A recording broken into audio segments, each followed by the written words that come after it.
ವಿಜಯನಗರ ಜಿಲ್ಲೆಯ ಹಗರಿಬೊಮ್ಮನಹಳ್ಳಿ ಪಟ್ಟಣದಲ್ಲಿ ರಾಮನಗರದ ಶ್ರೀ ಆಂಜನೇಯ ಸ್ವಾಮಿ ದೇವರ ದೇವಸ್ಥಾನದಲ್ಲಿ ನೂತನ ಭಾವಸಾರ ಕ್ಷತ್ರಿಯ ಸಮಾಜದ ವತಿಯಿಂದ ಹಮ್ಮಿಕೊಂಡಂತಹ 21ನೇ ವರ್ಷದ ಪಂಡರಿ ವಾರ್ಕರಿ ಸಂಪ್ರದಾಯದ ದಿಂಡಿ ಮಹೋತ್ಸವವು ಯಶಸ್ವಿಯಾಗಿ ಶುಭಾರಂಭಗೊಂಡಿತು.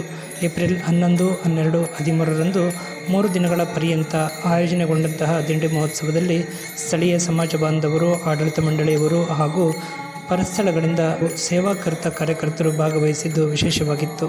ಏಪ್ರಿಲ್ 11ನೇ ತಾರೀಕಿನಂದು ಸಂಜೆ ಪೌತಿ ಸ್ಥಾಪನೆ, ತದನಂತರ ಪಂಡರಿ ವಾರ್ಕರಿ ಸಂಪ್ರದಾಯದ ಕೀರ್ತನಾ ಸೇವೆಯನ್ನು ಹಾಬಾಪ ಮಂಜುನಾಥ ಶಾಸ್ತ್ರಿಯವರು ಶ್ರದ್ಧಾಭಕ್ತಿಯಿಂದ ನೆರವೇರಿಸಿದರು. ಏಪ್ರಿಲ್ 12ರ ಮುಂಜಾನೆಯ ಪ್ರಾತಃ ಕಾಲದಲ್ಲಿ ಕಾಕಡಾರತಿ ಭಜನೆಯನ್ನು ನೆರವೇರಿಸಲಾಯಿತು. 10:30ರಿಂದ ಸಾಂಪ್ರದಾಯಿಕ ಭಜನಾ ಸೇವೆಯನ್ನು ಸಮರ್ಪಿಸಲಾಯಿತು. 11:30ರಿಂದ ಭದ್ರಾವತಿಯ ಹಾಬಾಪ ಎಚ್.ಎನ್. ಯೋಗೇಶ್ ಕುಮಾರ್ ಅವರಿಂದ ಕನ್ನಡದಲ್ಲಿ ಪಂಡರಿ ವಾರ್ಕರಿ ಸಂಪ್ರದಾಯದ ಕೀರ್ತನಾ ಸೇವೆಯನ್ನು ಸಮರ್ಪಿಸಲಾಯಿತು.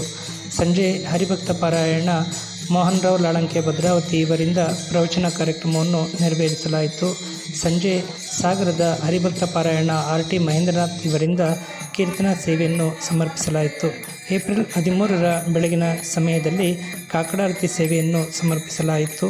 ಬೆಳಗ್ಗೆ 10 ಗಂಟೆಯ ಸಮಯಕ್ಕೆ ಶ್ರೀ ಪಾಂಡುರಂಗ ರುಕ್ಮಾಯಿ ದೇವರ ಭಾವಚಿತ್ರ ಹಾಗೂ ಶ್ರೀ ಜ್ಞಾನೇಶ್ವರ ಮಹಾರಾಜರ ಗ್ರಂಥವನ್ನು ಪಾಲಕಿಯಲ್ಲಿ ಹೊತ್ತು ಪಂಡರಿ ವಾರ್ಕರಿ ಸಂಪ್ರದಾಯದ ದಿಂಡಿ ಮಹೋತ್ಸವ ರಾಜಬೀದಿಯಲ್ಲಿ ಸಾಗಿತು.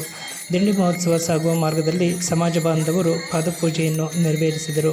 ಇಲ್ಲಿನ ಪೊಲೀಸ್ ಠಾಣೆಯ ಆವರಣದಲ್ಲಿರುವಂತಹ ಆಂಜನೇಯ ಸ್ವಾಮಿಯ ಸನ್ನಿಧಾನದಲ್ಲಿ ಬೈಠಾಕ್ ಭಜನೆಯನ್ನು ನೆರವೇರಿಸಿ ದಿಂಡಿ ಮಹೋತ್ಸವ ದೇವಸ್ಥಾನದ ಆವರಣಕ್ಕೆ ಆಗಮಿಸುತ್ತಿದ್ದಂತೆ ಸಂತ ಪೂಜೆಯನ್ನು ನೆರವೇರಿಸಲಾಯಿತು. ಹಾಬಾಪ ಆರ್.ಟಿ. ಮಹೇಂದ್ರನಾಥ್ ಸಾಗರ್ ಇವರಿಂದ ಕಾಲಾಕೀರ್ತನೆಯನ್ನು ನೆರವೇರಿಸಲಾಯಿತು.